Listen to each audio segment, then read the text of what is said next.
Welcome back, guys, to the World Championship Series, European Premier League Season number 2, Group G, as we have the match to determine who is the first person advancing on to the round of 16. Yeah, and that's going to be between VortiX with his new team, Mouse Sports, really representing him for the first time here today in the major scene.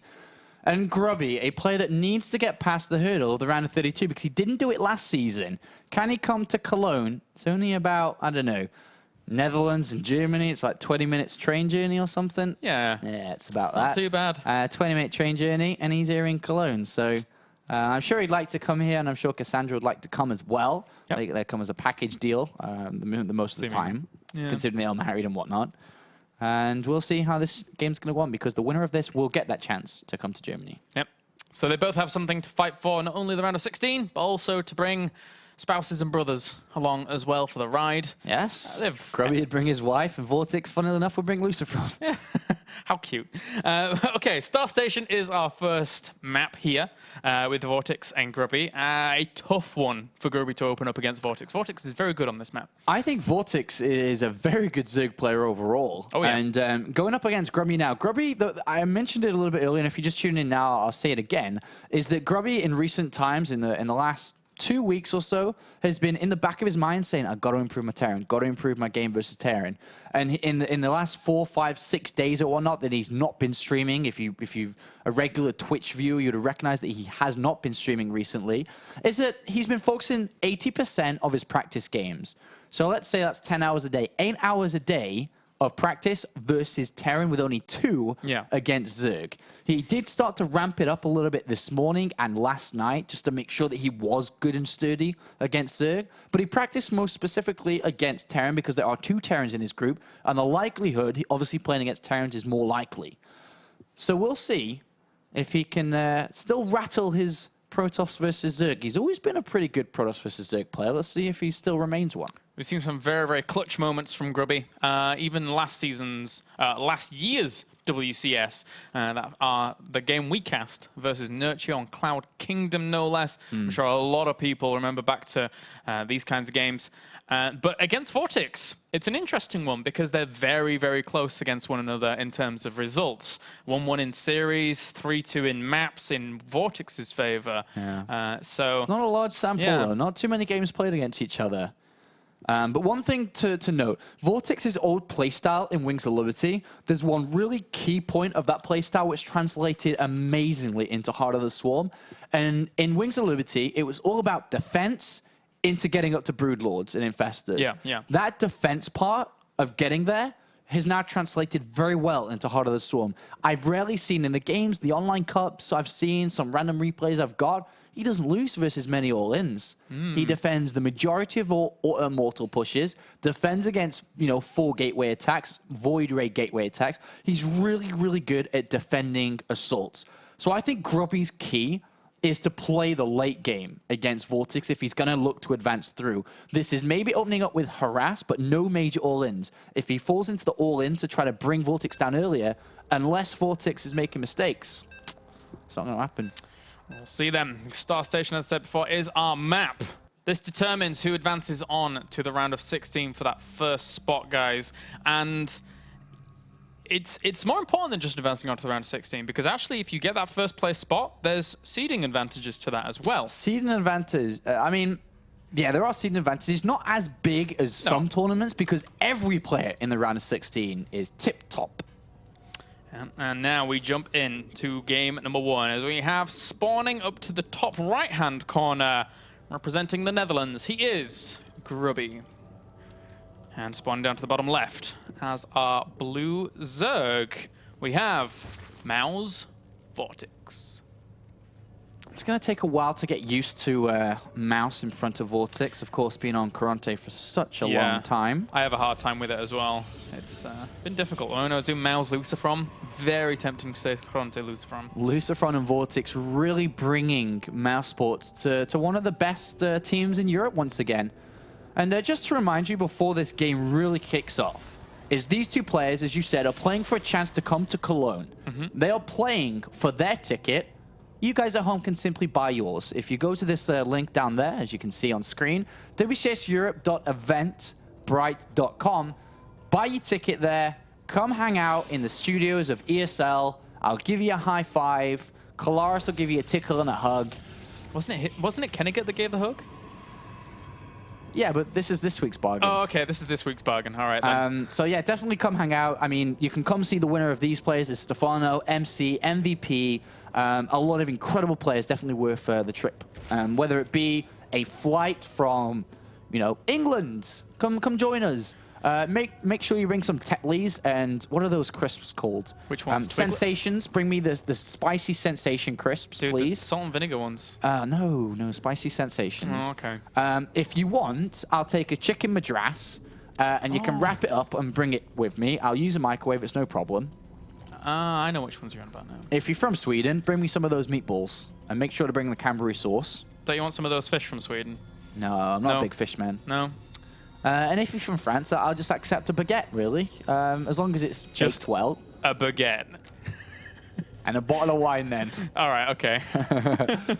Yeah, so, you know, from all over, wherever you're coming from, it's not too expensive to fly into Cologne. It's pretty good, 100, 200 euros, depending on where you come from. Definitely worth the trip. Your ticket guaranteed to pay for itself. You get free snacks and stuff.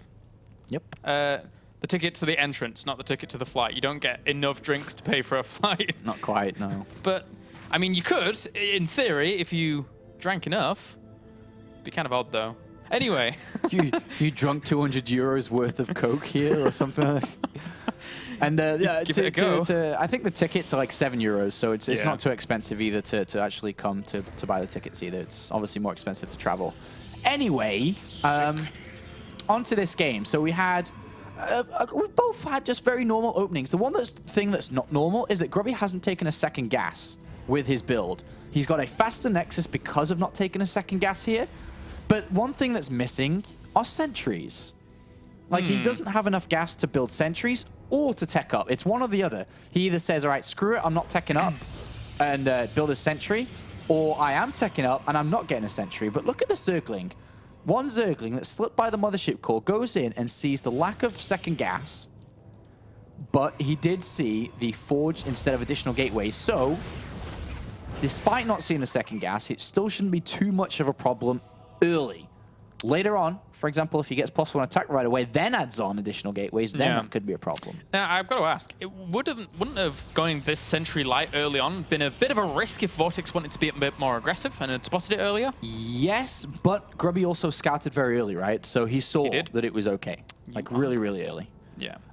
Saw that the gas was down and whatnot, and it was later. So it's fine to do so.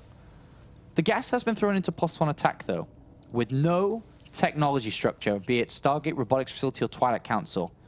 I wonder if we're going to see additional gateways come down, maybe inside the main base, to work alongside this +1 attack. Let's find out, though, because Grubby either can add on another sentry very shortly, or he can actually tech up to a Stargate or something. An annoyance here for VortiX, as the third has been spotted, so the mothership core is just going to poke away at it for a long time until the Queen gets over there, which, unfortunately for her, takes a while as she tiptoes over there. Okay. Robotics Facility coming down by Grubby. I think we're just going to see a big 2-base all-in here. Yeah, it's kind of obvious that it's going to be a big 2-base all-in. Oh, yeah. With the way that he's playing. I mean, he's not really... I mean, you can't harass with a Robotics Facility. It does give you a nice Colossus... Oh, God. Force field on the wrong side. Well, that kind of sucks, because now he has to warp in another 2. Yeah. And, for example, that's not an Observer or Immortal coming out. Ideally, wouldn't have wanted to do those straight away. It's messed up his build a little bit, I think. But as I was going to say, the Robotics Facility is... It's definitely... you can't harass with a Robotics Facility unless you build a Warp Prism straight away. Okay, so he builds a Warp Prism straight away. So he can harass. So... Additional gateways coming down as well inside the main base. VortiX, though, on the other hand, just super normal. I mean, we've looked a lot at Grubby, but super normal. Lots of drones. Evolution Chamber down. Roach Warren down. Or Evolution Chamber on its way. Layer down early to get Roach speed nice and early. It's just kind of okay. Kind of okay. Yeah, you're right. The Evolution Chamber will finish up in a second. The Zergling's trying to break through, actually. I wonder if they just saw that Warp Prism. Maybe a I don't think so, but would have been very close indeed if it had been spotted. I think he cleared out the Overlord on the right-hand side as well with something. Must have been with the sentries. But aside from that, he knows that this pathway is open, so he can actually move around that location. Didn't know that the watchtower was not taken fully. Maybe he cleared it out with the mothership core as well. So he's really covering himself in that regard. This build is very similar to who was it that was playing recently? Was it Myungsik? Myungsik, his build going from yesterday? for drops and... Yeah, this is kind of very similar, but the Overlord here may spot this. He spots it, and this is very early spotting. Yeah, it's been been on the radar for a long time. He's got his roaches and lings ready. This is he's got an overseer warping in just in case it was DTs. Yeah. Behind this, Grubby, basically, Grubby's plan, I don't even say what Grubby's plan is here. Grubby's plan is to try to do damage somewhere to slow his opponent down and then come in with an immortal push. It's kind of a very old school thing, the sentry drop. Well, I don't want to say old school, but it's certainly not been done for a while to just kind of tickle away at mineral lines, but it's going to try and happen. And he's zoning out some of the roaches, but don't think it's really going to work out in the end. Four zealots left to die. He does have quite a lot of minerals in the back. Maybe it just is an expansion play. Maybe I'm just misreading into this a little bit more. As the Nexus does come down here. The sentries do continue their harassment. Try and do what you can. Good force fields separate off the units once again. And still poking away at this hatchery, but sadly, guys, if you've only just come into StarCraft, sentries don't have the highest of DPS, so they're not really able to do too much. I'm a little bit worried here for Grubby, though. I mean, he is taking this third base. It hasn't been spotted yet, but the amount of units that are being made here by VortiX, who's already started Hydralisk production, the infestation pit's coming down too. Grubby is playing a different style, though. This is a style which I've seen Baby Knight use a lot, which is very immortal heavy with sentries, but not for an attack. More so for a defense. Like when the Twilight Council comes down, he can get +2, probably blink. If he wants to use Stalkers, he hasn't actually got any Stalkers yet, so maybe it's not for blink. Maybe it's just going over to maybe a more Zealot heavy composition, Zealot charge. Maybe save his gas for Templar. Gets +2 as well. All these things add up to... Yeah, I'd like Templar, actually. Yeah? Yeah. Templar would work nicely since the Hydralisks are on the way. I'm wondering... Where is it? Okay, so does he play Hyun style and rush up to the... Oh, okay, never mind. But it's not quite as quick as Hyun, obviously. But still very, very useful as the Robo Bay is going down. Yeah, Robo Bay comes down for Grubby here. I mean, he needs some kind of splash damage, whether it be Storm or Colossus, to deal with the Hydralisk and to deal with the mass Swarm Zerg. But the way that Grubby's played this out is kind of intelligent. A lot of sentries, trying to make sure that he's eliminating the weakness of this map, which is the open area. So he's got a lot of sentries. He's not trying to play off one Colossus or two Colossus, which gets surrounded very easily. He's got a lot of units. He's got quite a few gateways. And he is going over to Blink and Stalkers now, backed up by Colossus. Meanwhile, though, there's a very simple timing that's been built by VortiX against Grubby, which is the use of Vipers. Oh, Just yeah. Very, very simple here that he's going to start to add on Spore Crawlers, Evolution Chambers to start to suck up. It's called... Siphon, I think? Siphon something? Is it Siphon? Siphon something. It's... Okay, he's going to suck up the energy, the hit points for energy. And then he's just going to pull the Colossus in. And it's certainly a big annoyance here for Grubby. The thing is that unfortunately for Grubby, you need those High Templars out to kind of greet those Vipers, but I don't think he's going to have them. The Vipers are already on the way, and those Spore Crawlers are going down as well. So this could hit quickly if VortiX really wants to. There's the Templar Archives on the way now, though. Looking through Grubby's vision, he has spotted the hive. That's why the Templar Archives came down. He kind of knows it. Grubby deciding to say, well, if I try to take a fourth base in a normal position here, I'm spreading myself out really out in the open. But let's say I proxy it and hug the Nexus with Photon Overcharge and cannons and whatnot. Makes for an easier defense at a higher risk. But the Vipers are on their way. They are on their way indeed.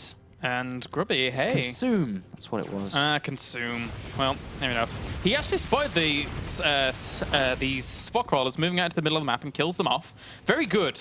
That denies these Vipers for having much effectiveness later on once they've used their initial energy. So good move there by Grubby.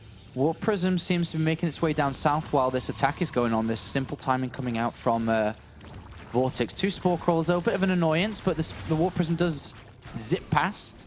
Should get picked off in the main base, though. I wonder if that would have died. Never mind, it does anyway. That would probably have died if it had been an old yes, I believe Warp so. Prism. So But Grubby's now got the Templar Archives down. He can morph in a couple of Templar to deal with the Vipers, or if in the middle of the map, Stork could do the same deal. One, can he get the next? 2 grabs anyway, just 2 grabs. Just they were gonna die anyway. There goes one of the grabs. Does pull one of those Colossus forwards. Kills one off. Look at those force fields though. Cardi, he loses 2 Vipers, but still gets the Colossus. Wow. And Recalls out. Yes, the recall out of there. Despite picking off 2 Vipers, he still loses everything. But at the south side, Zealots do break into that base. Good snipe there, limiting a lot of the economy here for VortiX. He's trying to push forwards with an army that isn't really that well upgraded right now. Only 2-1. But there's Colossus, though, and there's 2 more coming out. No Vipers. No Vipers in this Force army. fields need to be good. Good start. Colossus, ooh. Run away, Colossus. He does get away. Oh, bringing down that Forge. Nice. Will delay some of those upgrades once again. He has some energy. He brings one of the Colossus forwards. And there's only one that remains in that wall. Technically a lot of damage coming out here by Grubby with 4 Immortals. The backbone of this army, allowing them to push on forwards despite the Colossus being pulled on forwards. A lot of damage, you're right. And Grubby is mining gas from that bottom right expansion, so he's got a very high gas income, which is very nice for Templar play. But the next stage of this kind of play coming out from VortiX is the switch over into Ultralisks. Seems to be the strongest go-to build after opening up for a Viper timing, because a lot of times the Protoss player ends up building Colossus, a couple of Templar and Storms and Stalkers and whatnot. Doesn't really have too many Immortals, but in this case there are 4 already. Archons can be made, and the Colossus do not have the best upgrades yet. And it's interesting actually that Grubby opened up the way he did, because by proxy he has those 4 Immortals left over, which can do the damage to the Ultralisks, which is something that VortiX probably didn't fully anticipate, even though he's seen it for quite a while. And now he's just going to have to try and plow on through this army. He's maxed out once again, gathering a little bit of a bank mineral-wise. Yeah. But he has to be careful, because Grubby doesn't really need to fight, though. That's the thing he doesn't want to fall into. He'll fight if he... Oh, nice Storm that was, getting a lot of those Zerglings. He'll fight if he has to, but he doesn't need to. He's got a hidden base with a normal 4th coming in. One of those Archons does get shredded up very, very quickly there, along with the 2 Colossus get pulled on forwards. There's still 2 left, though. This army's very, very clumped up, hallucinating a few units, actually to mess with the ability of those Ultralisks to move on forwards. Good move there by Grubby. More Ultralisks on the way, though. Like I said, Grubby doesn't need to take a fight on creep for sure. He can fight off creep, but doesn't want to go on to creep. It does lose another Colossus there, another 2, and I think that probably was the mistake of Grubby being a little bit too eager there. Yeah. Didn't really need to move down too far, and in trade he loses 2 Colossus. So let's go for the counter-attack, and he's trying to chase this army all the way back. On the left-hand side here, look at that. Yeah. Not too bad here. Grubby shutting down a lot of the economy focus right now from VortiX, but he's going to be choked up at this position. One of the Ultralisks is in the back, so not really doing the damage it wants to right now, but there's not that much left. Yeah, a lot of Hydras, and I feel like Grubby losing those 2 Colossus earlier, just to the Vipers in the middle, has hurt a lot, but the good Storm comes in, a good second Storm, 3rd one as well. Very, very good here. He moves into a position where the Ultralisk really can't do too much. Meanwhile, the Zealots back at home have been cleaned up fully thanks to the Ultralisk popping once again. VortiX, with that mineral bank that he had along with the gas, does have a few more Ultralisks on the way. But now Grubby, double upgrades. If he can continue to stabilize on these bases that he's hidden as well as got up and going near him. Because he's killed so many Hydras, he definitely should be building Immortals now. With a couple of high Templars that he's got, and realizing that he is playing against so many Ultralisks, Immortals are going to be great. They're just simply hard counter Ultralisks. This is tough. This is tough and tense here for VortiX. He hasn't even attempted to get a 5th base up, which is annoying here for a Zerg. He's only now just doing it, but it instantly gets spotted by Grubby, and he's going to send Zealots down there to deny it, whilst his opponent's army is over the other side of the map. VortiX is being run left and right now. And these Zealots are simply walking over there. There's no warp prison, there's no pylon. Yeah. Well, VortiX going for an engagement again. Storms as well as feedbacks. One of the Colossus does get pulled forwards along with the second feedback, but the second Colossus gets pulled forwards anyway. A lot for Grubby to tank with here in terms of those units, leaving some hallucinated Immortals back once again. A very, very cool and unique tactic that does save him a few of these units, and he should be able to shut this down. Yeah, the Immortals targeting down the Ultralisk, the Archon's getting into the Hydras, and again, Grubby pushes this back, and Every time Grubby pushes this back, remember that the economy isn't that great for VortiX here, who is running out of money, while Grubby has a hidden expansion and a new one that's down here. And still not been spotted at all down to that bottom right. So that is more than paid for itself at this point as another Ultralisk falls. Grubby evens the supply, and I don't know how VortiX is going to break him unless he can get up a 5th base and continue his economy onwards. Grubby's making a big move here to really hurt his opponent's economy. 3 DTs in the top left, 4 DTs in the south. There are no spore crawlers. There's no detection. He's going to lose both of these hatcheries. The south one's going to go down incredibly easy. I don't even know why he's targeting down the spine crawlers. You might as well just get straight into the hatchery here. Ooh. And then the ones on the left as well. Yeah, the Overseer is morphing in, but 3 DTs can bring this down. He's trying to use that whole position around the hatchery to push the DTs away. And actually, he pushed 1 or 2 of them away. But they're still there, and they do take it out in the end. And then 3 DTs on the left. Just beautiful counterplay coming in by Grubby. 1 hatchery falls. The second one will also fall. And this just trumps his opponent's economy. His income just plummets. Goes straight down the loo, as we would like to say, while Grubby maintains a superior income with that hidden base. A 4th base now down as well. Very good moves here by Grubby. The 25-minute mark's quickly approaching, and now VortiX. He couldn't get his 5th base up and running. He couldn't get these bases safe and secure, so now this is... VortiX has to do something. The economy for Grubby is fantastic right now, and his army is only getting stronger and stronger. He has to make the play. VortiX has to make the play. But does he do it? I don't know, man. Can he make it? It's gonna be hard. Here comes his attack. He's got 3 Vipers, 5, 6 Ultralisks, 1 Adupt, another one. On the mothership core, no less. Good feedbacks. Zerglings do get in, but does he have enough here? He's got quite a lot of an army.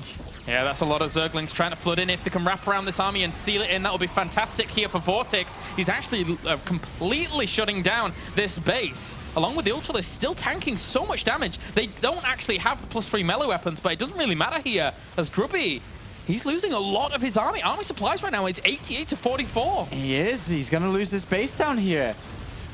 One Ultralisk does just about fall. There is a very low health one there, but Grubby's running out of trouble. He's now building 2 Immortals, a couple of High Templar to build another Archon. He's going to lose another base here. The Mothership Core did go down.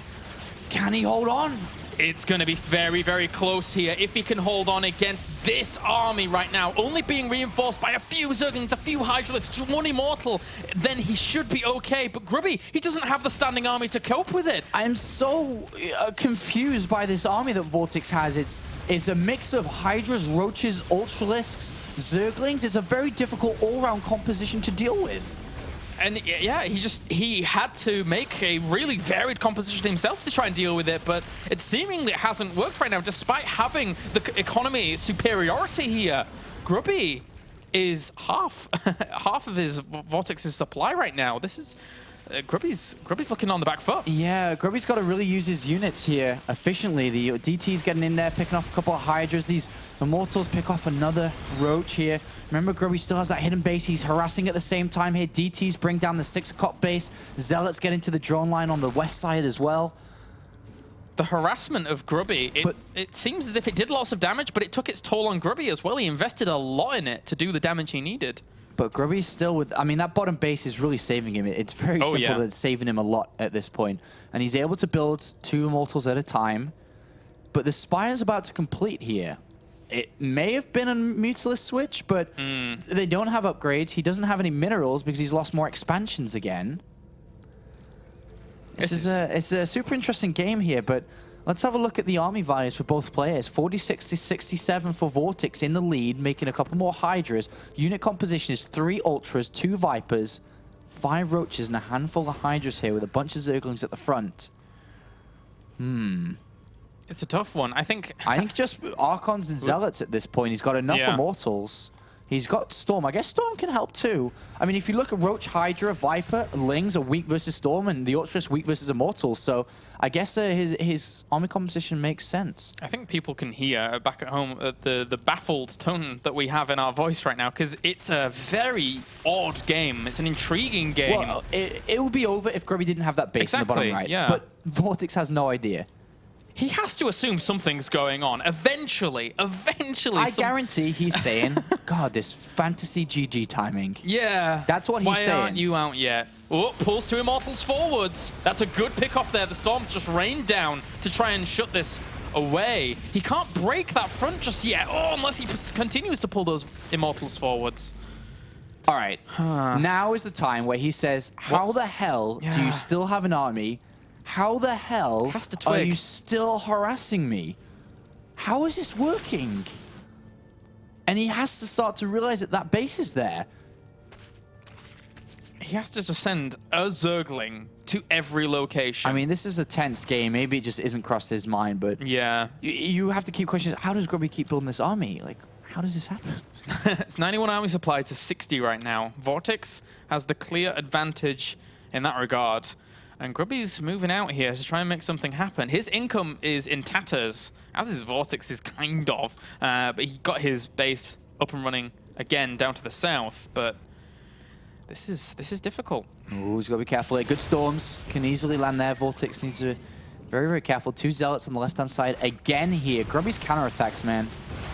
Yeah, they're doing work, but at the same time here, the big important engagement in the middle of the map. That's a lot of firepower that Grubby has in a very contensed area, meaning that those Ultralisks can certainly do the damage if they're able to close the gap. But the Hydralisks at the back with the 3-3, they're the heroes of this game. Having 3-3 for so long and going for these trades, the Hydras have dished out so much. Grubby's micro's so good here. It's really good, just stepping back every single time. Now comes potentially the last fight. The Zealots get right in there. The Ultras need to go down. It does just about go down with great blink micro, but the Hydralists remain. If he can pick off the Overseer and warp it a DT. Yeah.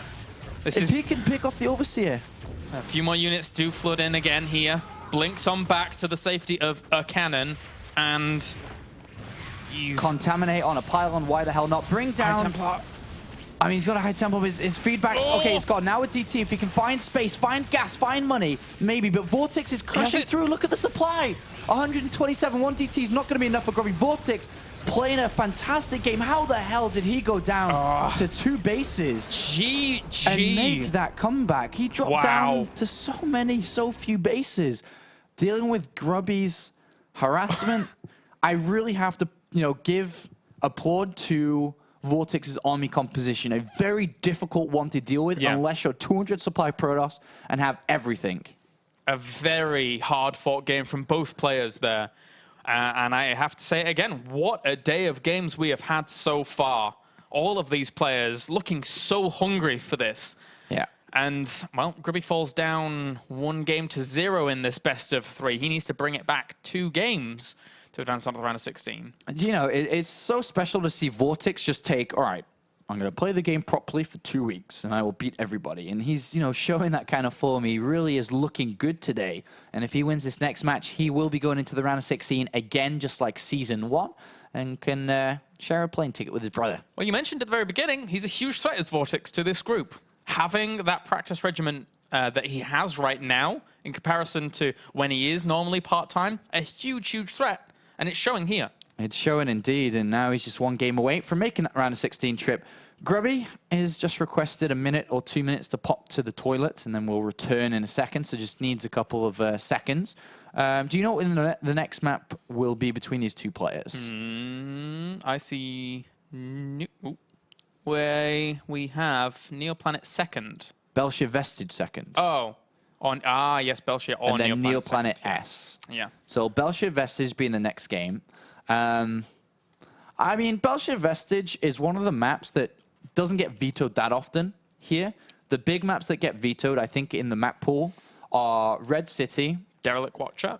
Derelict Watcher gets vetoed out. Red City, Derelict Watcher. I don't think Acheron Waste is in the map pool. Or is it? No. It's not. So, yeah, because that makes sense. Star Station definitely getting vetoed out quite a lot. And the other 2 maps. But these Belshir Vestige and Neoplanet S is going to be the next 2 games. So, going into this next series, what do you expect to see from Grubby or VortiX? I mean, what do you think we're going to see? Belshir Vestige. Well, Grubby, I think he goes back to the macro game. And I think that on a map like Belshir Vestige, he finds a bit more comfort defending his bases in comparison to where he would on Star Station. So if he wanted to go for a macro game on Star Station, What really stops him on Belshir Vestige? Belshir Vestige is a pretty good map for force fields to be able to take the high ground. One weakness is that Vipers can, of course, abduct over the different ledges in between the different ramps. Yep. Likewise, Corruptors can get up there and do a bit of damage. Yeah, I like this map for Grubby to pull a comeback on and then to have a final face-off on Neoplanet S. All right, well, countdown's begun, guys, here for game number 2. VortiX is one map away from advancing onto the round of 16, as that will be the second time here from Season 1 to Season 2 for him. Meanwhile, Grubby, arguably the challenger, as he was not able to advance onto the round of 16 last season, does want that privilege here in WCS Europe. As we have Belshir Vestige as our second map, jumping right on into things and spawning up to the top left-hand corner as our red Protoss representing the Netherlands. He is Grubby. And spawning down to the bottom right-hand corner as our blue Zerg representing Spain, we have Mao's VortiX. Neither of these players high within the WCS point system for this year. Yep. For anybody that doesn't understand the WCS point system, throughout the different seasons, 1, 2, and 3, depending on where you finish in Challenger or Premier League, the higher you finish, the more points you gain. And of course, if you make it to a season finals, it's littered with WCS points. So yeah. I think a first place at season finals, I think Innovation got 3,000 points we looked at yesterday. That's a lot of points. That's a lot of considering points. I think Innovation's maybe 4,500 points or 4,100 points at the top of the ranking. 3,000 of that is just winning a season finals, which of course is one of the most difficult things in the world to do. And of course, throughout the year, there are different external tournaments that contribute to the WCS point system. For example, the previous 2 DreamHacks were Tier 1 events. Valencia, I think, is also Tier 1 or Tier 2. I think Tier 2, actually, Valencia. I think Valencia is Tier 2. And the IM Shanghai, which is the weekend after, which we're going to, is Tier 1. Yep. And if you win a Tier 1 external tournament, it's 750 points. Both of these players are currently sitting, I think VortiX is maybe ranked 54, and Grubby's like 45. To be specific, we have 48th place with 450 points for VortiX. Ah, close. And Grubby 42nd with 500 points. That was close too. Thanks, Galaris. Sorry, man. Both close. But look at Grubby in this game. With a probe moving down, and it has been hidden and waited for a while. Is he going to attempt a cannon rush here? I have a feeling he is. He sneaks right around the hatchery. He waited patiently with his pylon, with his probe. There's one.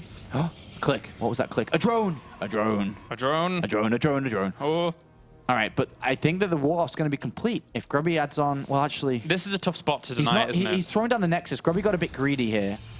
He was like, all right, I guess I can get the best of both. This is such a tough spot because that cannon forces the probe out. So, an annoyance. I thought Grubby couldn't get the Nexus and the cannon rush down. I thought he tried. I thought he tried to get both. Oh, he even cancels a pylon. That's so cute. Yeah. Really maximizing his cannon rush here because he's spending so little money. Yeah, you're right. It's really, really irritating to actually shut down this location specifically. 2 spine crawlers are going to go down here for VortiX to try and hold this off. Okay, so Grubby's seen it too. So what you do is just add on like 2 more cannons on top of this, like 4 cannons, because you have to guarantee the hatchery going down. VortiX is not going to just forget about this. He's going to try and defend it. So Grubby needs to make sure that this hatchery goes down, and he's willing to spend money on this. Even another cannon. He knows as long as this hatchery goes down. He has 2 Nexus at home, has double the Chrono Boost. He throw down another cannon, it doesn't matter as long as the hatchery falls here. He wanted a cannon just above the Vespene Geyser, but it was out of range of that pylon power, so was not able to throw it down, had to compensate by throwing it behind the Vespene Geyser. 2 spine crawlers rooting to kill off that first photon cannon. They will be in range of it, so they can kill that one off, but there's still 2 cannons behind this. But by the time this one has died, I don't think he's going to be able to uproot and kill all of this off in time. Zerglings are going across the map. Grubby's got to be very careful to complete a wall off here if he sees the Zerglings running away. The hatchery shall fall. All Grubby needs to do is make a full wall off and sit behind a cannon, and this is a job done. Oh, and that supply block VortiX as well. Zergling speed is on the way. He's going to continue to build Zerglings. Grubby needs to complete a wall off and add on additional cannons. It's not just a 1 cannon job, this. Oh, he's got to be careful. He has space for a pylon. He's got no money. Oh, he got his money just in time. He actually cancelled probes or whatever he cancelled there to squeeze in that pylon. And he actually needs more cannons. He doesn't really know what's going on, but it's a pure Zergling. It's a Baneling bust. Yeah, it's a Baneling bust. We're Grubby now. Doesn't want to get greedy, man. Does not want to get greedy. He's not going to see it, though, for a long time. He's not going to see it until it actually hits. There's no way. I think it's maybe too late. I think VortiX can do this. I think VortiX may be able to pick up the 2-0. A probe goes out. The probe could go in. A probe goes out, and it sees Zerglings with speed. This should be wall-off cannons, everything. There's a probe at the mineral line as well of the natural of VortiX that could go in, but the Zerglings still poking forwards. Banelings are getting morphed. Grubby's only content with 2 cannons here. The Baneling bust is going to happen on the right-hand side where those 2 pylons are. 1 cannon will survive, a second one will survive as well, just about in range. He's going to have very few units. So 1 Zealot will not suffice. VortiX. Oh, he's going to go for it, and those pylons will fall so quickly in the very end there with that 1 Baneling actually connecting 6, killing that off. The cannon is under assault here, as is the second cannon, trying to pull the probes off the line here. Not that many Zerglings in the end. Yeah, and Grubby walls this off now. He's a little bit pylon bot, but he's got a Zealot, and with good probe micro, he shouldn't really lose to this. Surely not. There's more Zerglings coming across, but there's a full wall off now, and a cannon still there. The Mothership core needs to come out, actually, from the natural. Is probably a big thing to get here with a Sentry too. More Banelings morphing in, 4 morphing in. That's not enough to kill that pylon off. Nice. So he needs to be careful. Yeah, nice continued wall off here by Grubby. He's got a force field now. So force field the right-hand side where the pylon is. Yeah. And then he has the wall off with a gateway and another pylon to protect the left-hand side. While dealing with the Zerglings in the middle, this should be a good hold. Oh, and VortiX here, separating his attention to other things. Loses the majority of the Zerglings in the main. They all die off. All right, now the only focus is the natural. It's very difficult to mess up here if I'm Grubby. Oh, Grubby, the pylon's going to go down. Oh, there's the force fields. The Banelings do not end up breaking through once again. Another force field can go down in place of that gateway. He knows that's where all his attention is focused. There you go. Grubby takes that wall. Oh! Or not. Not quite. He's making it stressful. He's making it stressful. Very stressful. The sentries should be able to continue the assault on these Zerglings, and he walls off once again. It's 35 workers to 14 still. This Zealot's like, would you please just do your job on the natural? I wouldn't have to deal with this if you did. As Grubby continues his hold, he has 1 force field available momentarily. Warp gate's almost done, as well as another sentry. I tell you, I swear to God, the Mothership core right now, if that was just outside shooting down, this Zealot probably had about 50 kills by now. Yeah, he's just running laps, trying to catch up to these poor little Zerglings. All right, another cannon, warp gate's down, 3 sentries, 2 force fields, a 3rd one almost ready. Only 5 Banelings again. He needs a 6th. All right, here comes the Mothership core, and here are the force fields. Yeah, and... well, okay, it does end up breaking through there, but the force field, there you go, GG. Grubby holds it off, 1-1. What a scorcher. What a stressful game that was. Yeah. Stressful. It's shouting at Grubby and the Zealot shouting at the sentries and the Mothership core's not coming out. But Grubby ties up the series and we will go to game 3. Loses game 1 of his first series. Loses game 1 of his second series. Can he make the double whammy comeback? Can he indeed? That's the question. Neoplan S, though, is the next map. And notorious for 2-base play from Protoss, but knowing Grubby, knowing how he likes to make it a bit stressful, it's probably just going to be an expansion after 1 gateway onto a 3rd. Yeah, probably. Why not? Probably. I mean, it's Grubby. Grubby's got such a large variety of builds that anything can happen. Yeah. Like anything. So it really doesn't matter what he chooses from. I wonder what does VortiX. The funny thing is a lot of the time in Wings of Liberty, it was always the Protoss player to dictate how the game goes because Zerg always did the same thing, which was defend and eventually go to Broodlords and whatnot.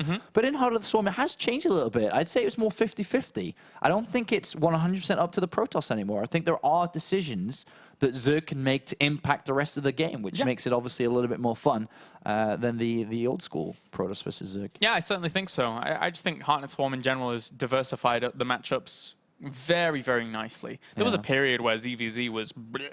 I'm just going to describe it as bleh. Exactly. It still can be like bleh. Yeah, but still, there's a lot of different cool stuff that can happen, which is always nice.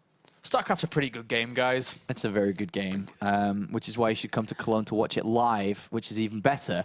to hang out and to watch the games live, to see the players play, to see the emotions like Demaga do the Demaga-lisk impression, and the Tilo chants good last season. Maybe there'll be some Hazuob's chants this season, of course, being the only German. So far, maybe there'll be some Grubby chants if he wins this game. Yeah. Or maybe some MC chants, clearly. They're obviously a very big favorite. Oh, the boss toss. And maybe some rock, paper, scissors will be played. Maybe I'll play you at rock, paper, scissors. Maybe, guys, if you're lucky. If you're lucky. All right, well, Neoplanet S is the final map here. And VortiX and Grubby, again, they both want this. You can tell just out of these weird games how stressful this is for both of these guys. Because it's a tense situation. Yes, you're sat at home. Yes, you're in a comfortable scenario. But you lose a game, done. Back in Challenger again. Something like that can occur. That's an annoying position to be in. Both of these players have been in Challenger in Season 1. They don't really want to go down to Challenger in Season 2 as well. It is difficult, but considering that the Challenger League every season from here is getting more and more difficult because the players that are coming in from Korea, there's more in Challenger League than there were last year, and they'll continue to be so. So it's always better just to stick in Premier League, get the is it £1,000? It's $1,000 back for round of 32 every season. And then I think it's 1,500 the next step up. Yeah, so it's good to have that security per month. It's better than flipping burgers at McDonald's, which neither of these players will ever do anyway. I don't know why I decided to say that. Sometimes some words come out my mouth and they don't really make sense. But that's the job I have, and it's a struggle I've been living with for a long time. And I continue to do so here in the WCS Europe broadcast. Dude, my struggle is I have to move this mouse at the same time as casting with my observing. It's a difficult thing. That's the job I have to live with. Maybe you should speak for me too, and then maybe you should do some production and also play. So it would be like the Premier qualifiers all over again. The Premier qualifiers like last season. No. Dude, I had fun. Because whenever I solo cast, it just gets weird. After a few hours, my brain kind of fizzles out, and I'm just like, all right, guys, it's time for Strange Kylaris to come out. It's not a good thing. Grubby had to take a couple of seconds there, and he did exceed his seconds. Grubby's always the one that will say, all right, so in the rules it says I can have 5 minutes. I'm going to have 5 minutes because he'll take every second he can get to think. Grubby's a big thinker.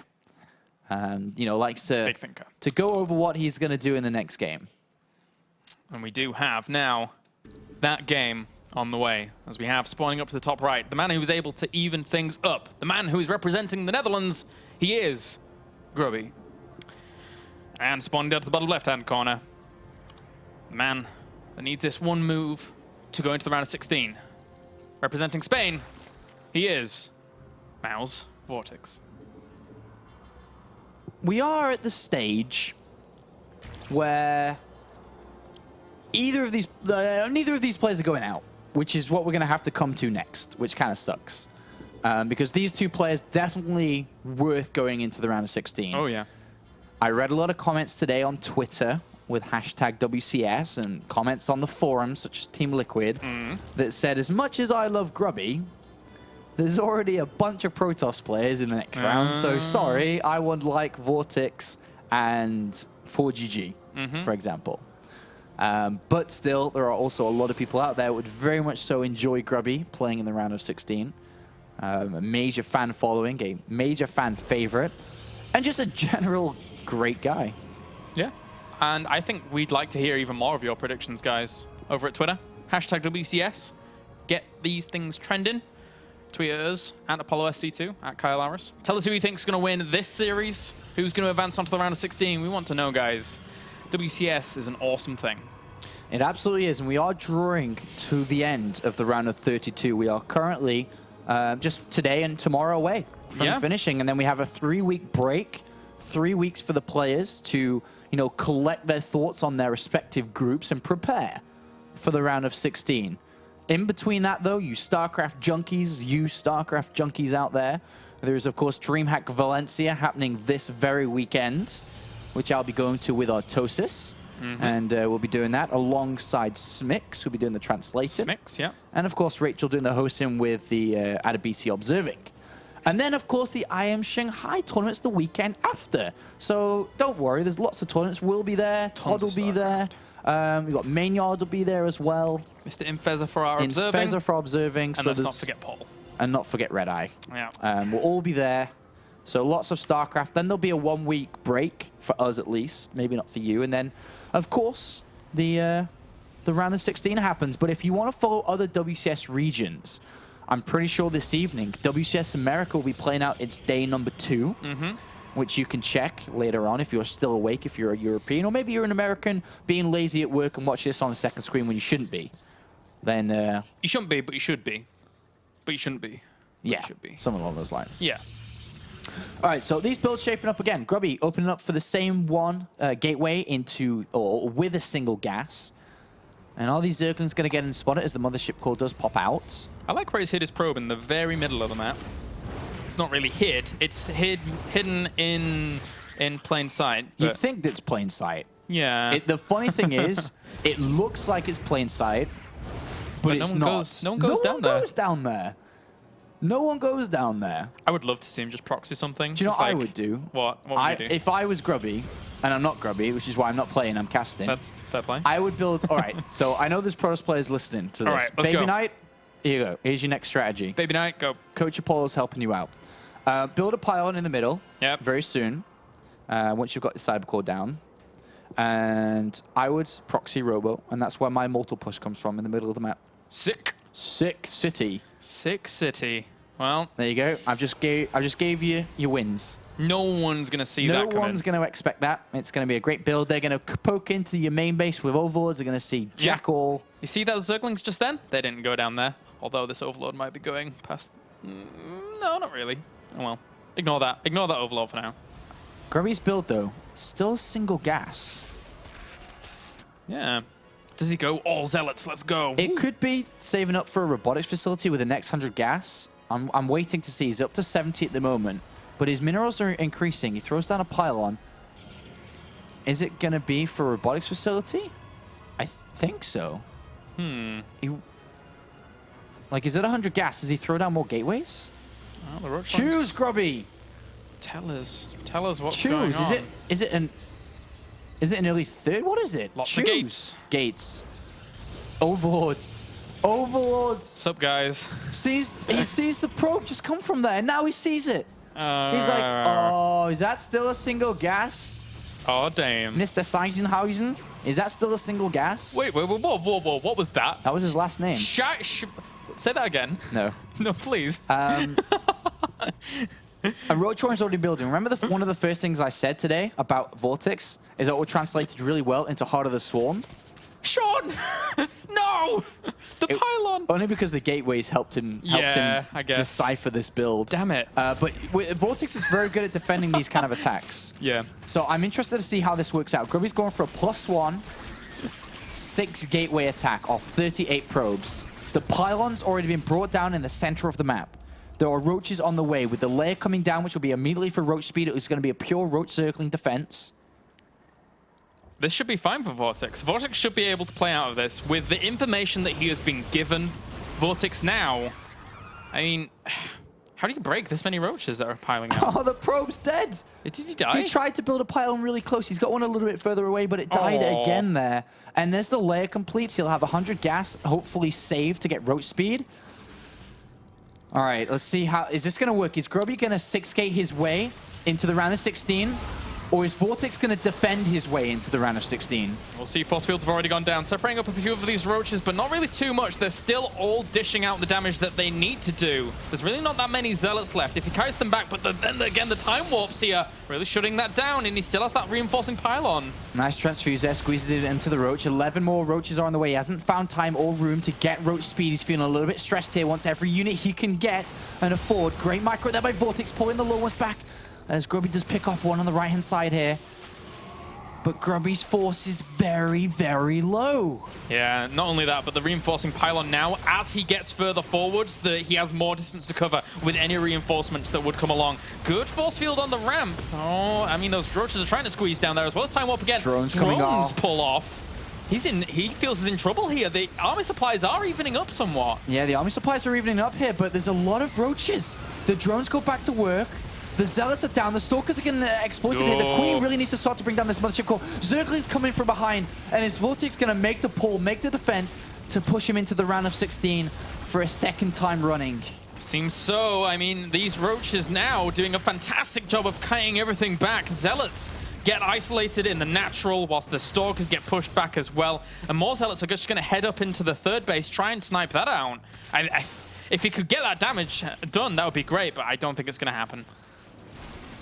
This is, it's getting worse. Roach speed now, that's the comfort upgrade. That's like, oh, yeah, I've got 100 gas to spare. I don't need 4 extra roaches. And with roach speed coming in, that's going to just shut this down completely. If it's not already shut down, as we can see. Good defense by VortiX, just so good at defending. He never over drones. He's always articulate with his scouting. He never gets evolution chambers and gets upgrades as soon as he sees this. He doesn't try to spend money. He just gets units. You don't have upgrades or major upgrades. Why do I need them? I just need a lot of units here. And even can wrap around these units if he wants to. Yeah, he's going to wrap around. And then the roaches come from behind, making sure not to take too much damage from these zealots. Great surround on the stalkers, and VortiX, wow, trademark style, just perfect defense as always, whether it be playing ladder, online cups, or whatnot, pushes Grubby back. But Grubby isn't quitting yet. No, no. There's a single structure in that production tab. And it's the Dark Shrine. Well, he's going to try and make that work. VortiX, though, upon knowing that his opponent is pinned back on 2 bases, should take precautions against this. There's not a whole lot he could be doing from here. Yeah, well, there's no pylon on the map. The DTs will come from this position. Yeah. He doesn't know that, but even, I mean, look at this. He's just getting slaughtered at the moment, Grubby. He's going to whoop in a DT or a sentry, 1 DT. Okay, both. And now he sees the Dark Temple and immediately just Overseer everywhere, and there's nothing that the DTs can do. There's detection. Yeah, the Overseer's now morphing in here. More DTs trying to warp in where they can, but VortiX, he has it on lockdown. He's got the reinforcements being produced right now. He's only on 38 drones against the 40 workers, but there's that Overseer. Helpful, helpful indeed. GG! And VortiX moves on to the round of 16, just like last season, and will join his brother, the Duran team. Will make its way to the round of 16 and will compete live in Cologne, Germany once again. And now that I think about it, Mouse Sports has 4 players in the round of 16. Hazuobs, VortiX, Lucifron, and who am I skipping up on? Mana. Wow. Mentioned it. Mouse Sports being one of the big teams again now with the signing of VortiX and Lucifron. Definitely looking to challenge for in team leagues. Looking to challenge Acer, who are doing well. Millennium, Axiom, EG, all these guys. Mouse Sports is coming for you. They are indeed, guys. So we will be back after a break. And then we shall have an interview with the victor moving on to the round of 16, Mouse VortiX. See you in a few.